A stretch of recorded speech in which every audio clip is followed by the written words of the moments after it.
This is my Scotland player ratings versus Ireland in their final game of the Six Nations. Now, this was a very disappointing loss for Scotland. A lot of people were thinking it was going to be a bit of a closer game, and maybe the ending of the game doesn't really tell the full story of how the game went. It was a much closer game than what was kind of depicted in the final score, but overall, a very disappointing day for Scotland. But if you do enjoy the content, please don't forget to like and subscribe to help the channel grow. There will be a lot more content coming out based on the Six Nations after this weekend. There's going to be Scotland for the whole tournament player ratings, a bit of a report on how they played, a bit of a review based on all their games and some of their players that maybe ended up benefiting a lot from their performances, and some players that maybe really lost out the Six Nations tournament. But let's get right into it. Number one, Piers Skuman. I've gone for a 6.5 out of 10. He had some good carries, 12 tackles, and he brought physicality and energy. He did his job really well before leaving the field, and I do think that Piers Skuman was one of the better players on the day in the forward pack for Scotland. He's been really consistent recently, and he definitely looks better as a starter than he does from the bench. I know a lot of people say maybe he's a better player off the bench, but I prefer Piers Skuman as a starter for the Scotland team. Number two, George Turner. I've gone for a 5.5 out of 10. He was good while he was on. I mean, his set piece was good, his lineouts were solid, but unfortunately he left the field with an HIA and he did not return. Number three, Xander Ferguson. I've gone for a 6.5 out of 10 as well as a same score for Piers Skuman. Some really solid carries, 12 to be exact, but he is not to blame for Scotland's loss, but overall he just couldn't get that same impact that the Irish props had on the other side. They were good around the park, but if they did win, their scores would be higher, but obviously they're not to blame for the loss. They were just not really exceptional today, to be honest. Number four, Max Williamson. I've gone for a 7 out of 10.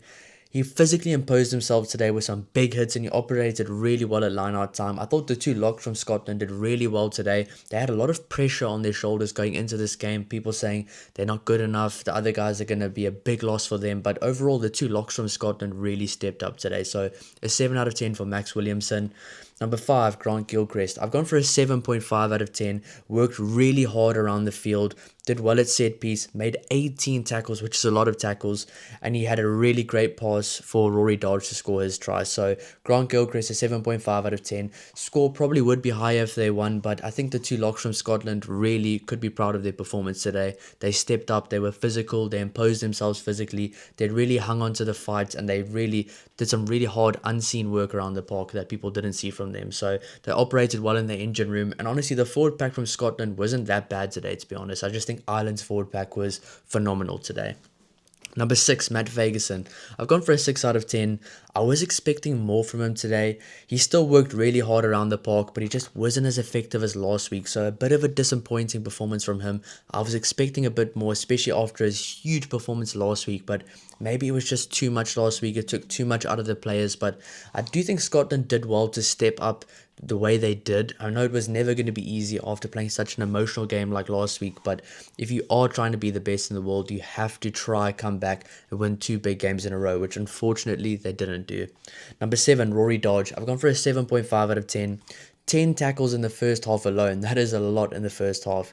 Scored a great try and played his heart out all game. I mean, what more do you expect from Rory Dodge? He's going to play his heart out the entire game. He's going to play hard. He's going to play physical. He's going to tackle people to hurt them. He's going to make some steals on the floor. He's going to really pester the other team at the breakdown, but it wasn't enough. Wasn't meant to be. So 7.5 for Rory Dodge. A good game from him. Honestly, a really good game from him. Number 8, Jack Dempsey. I've gone for a 6 out of 10. A disappointing day for him. Honestly, a disappointing performance from Jack Dempsey. I was honestly expecting a lot more from him.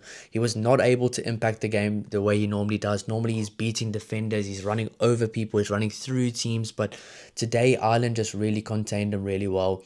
Jack Dempsey wasn't the Jack Dempsey we used to today. Yes, he is playing with a bit of a torn bicep, so you kind of have to give him a bit of leeway for that. But overall, if he's playing on the field, they think he's good enough to be making a big impact, and he just didn't do that today. So a 6 out of 10 for Jack Dempsey. A disappointing performance, to be honest. Moving on to number 9, Ben White. I've gone for a 5 out of 10. He struggled today. He really struggled today. He was inconsistent with his box kicks, and he just didn't look at all the same we did last week. I mean, last week he had some crisp service. The forward pack was really helping him out, but he had some crisp service, good around the fringes. He was playing with a lot of energy, and today he just seemed to lack a lot of that, which is a bit of a consistent theme from Ben White. He's a bit inconsistent week to week. You don't really know what you're going to get from him. Some days he'll be at his best and he'll look like one of the best scrum-halves in the world, and other days he'll just look really average. And I thought today he looked very average, inaccurate with his box kicks, but not his best at all when it came to the service he gave to the halves, to the fullback. Not the best at getting the ball out that quick either. So 5 out of 10 for Ben White. A bit of a disappointing day for him as well. Moving on to number 10, Finn Russell. I've gone for a 7.5 out of 10. Made some great plays and at the same time some not so great plays. But he conducted the play well for Scotland, but it just wasn't meant to be today. Honestly, Finn Russell does everything he can to put guys in the best positions possible. And sometimes it's going to look awesome. Sometimes it's not going to look that awesome as well. It's going to look bad at times. But Finn Russell's a great player. I don't think he had a bad game. A 7.5 is a good score. He conducted the team really well. He led a 19-phase try. He conducted that really well early on in the game. And honestly, today it just wasn't meant to be for Scotland. And honestly, if Scotland did win, Finn Russell would probably have a higher score, an 8.5 or a 9. But they just couldn't get it done today. And it's just unfortunate for them. I do feel sorry for the Scotland fans. I know there was a lot of fans really excited for this one. And it's very unfortunate to see that the game ended the way it did. But Ireland probably was the better team on the day. Moving on to number 11, Kyle Steyn. I've gone for a 6.5 out of 10, probably the worst score I've given him in the Six Nations. He played hard as usual. He always plays his heart out. He has a massive work rate. He works off his wing really well, but he was just unable to be a breakthrough player today.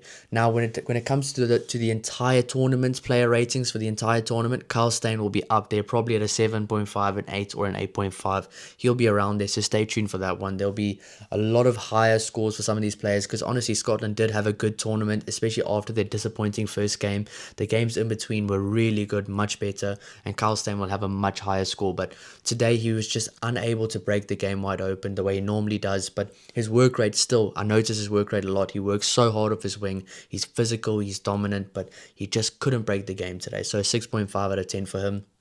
Moving on to number 12, Sione Tuipulotu. I've gone for a 6 out of 10.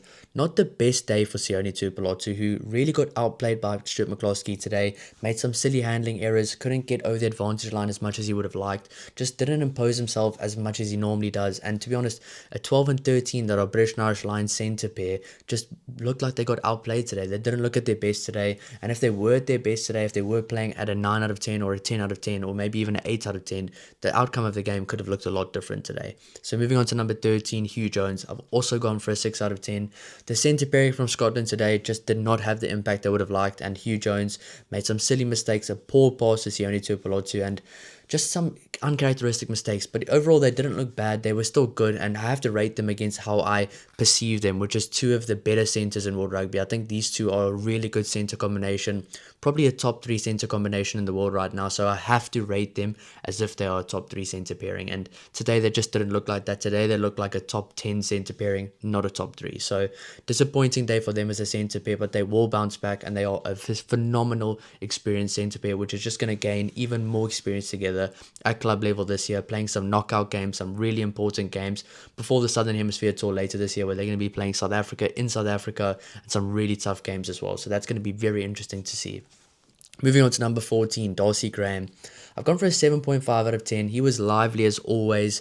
He even extended his Scotland try scoring record, which I didn't even know he held at the time, to be honest. But he's honestly a deserved starter right now. He deserves to start in this team. Yes, Jamie Dobie's going to come back, but I do like the look of this backline with Ben White, Finn Russell, Kyle Steyn, Sione Tuipulotu, Hugh Jones, Darcy Graham, and Blake Kinghorn. I really do like the look of this backline. Darcy Graham's been phenomenal recently. He is a game changer for Scotland, and I think Jamie Dobie could maybe make a lot of impact off the bench as well. I think that might be a good spot for him. Can you imagine a bench of George Horn, Jamie Dobie, and Tom Jordan? That would be absolutely awesome. And they still have Kyle Rowe as well, and they still have guys like Duan Fundamadova as well, which can be game breakers and be really good players at the top level. So I think Darcy Graham deserves a start, and I think I'd like to see him play a bit more in the 14 jersey going forward as opposed to the number 23 jersey. So 7.5 for Darcy Graham. He deserves it. He was awesome today. He's been awesome every single time he's played this entire tournament.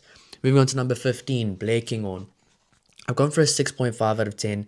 He was good today without being great. I mean, he was good without being great, and he did his basic fundamentals well. Like, he was good under the high ball. He made some good decisions, but he was just unable to be the game changer he's expected to be. When you think of Blair Kinghorn, you think of like a Thomas Ramos. You think of a guy that's going to completely break the game open. And today he got outplayed by Jamie Osborne. He got completely outplayed by him, and he just doesn't seem recently to be as much of a game breaker. I don't know what's going on. I'd like to see him get the ball in his hands a bit more.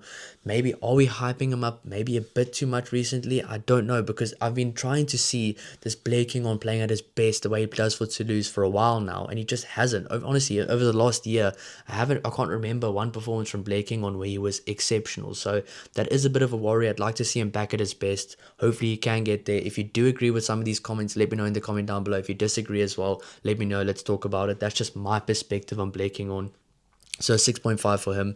Moving on to the bench, I'm just going to rate the bench as a whole. I've gone for a 5 out of 10. I think the Scottish bench really failed to make an impact today. They were completely outplayed by the Irish bench, which unfortunately led to the strong finish from Ireland after the game seemed to be in the balance for a while. So a bit of a disappointing performance from the Scottish bench, but do I think Gregor Townsend should now just lose hope in his bench?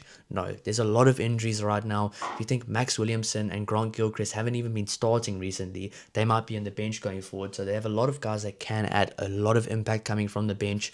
They didn't play with their strongest unit today, but I mean, that goes for all the teams. You're never going to have a full team playing in international rugby. It's just such a physically demanding game. I mean, Andrew Porter wasn't there for Ireland as well, James Ryan as well. So you kind of have to see it from both perspectives. But overall, I do think the Scottish bench in the tournament's been good. Like they've been able to make the impacts. They've been trusted with some more game time. Some players have gained some experience, but today they just weren't at their best, and they got outplayed by the likes of a Frawley, a Timoney, and a Aki today, unfortunately. So unable to make a big impact. So I've gone for a 5 out of 10 for the bench. But that is my Scottish player ratings versus Ireland. If you agree with me, let me know in the comments down below. If you disagree, let me know as well, and I'll see you in the next one. Cheers.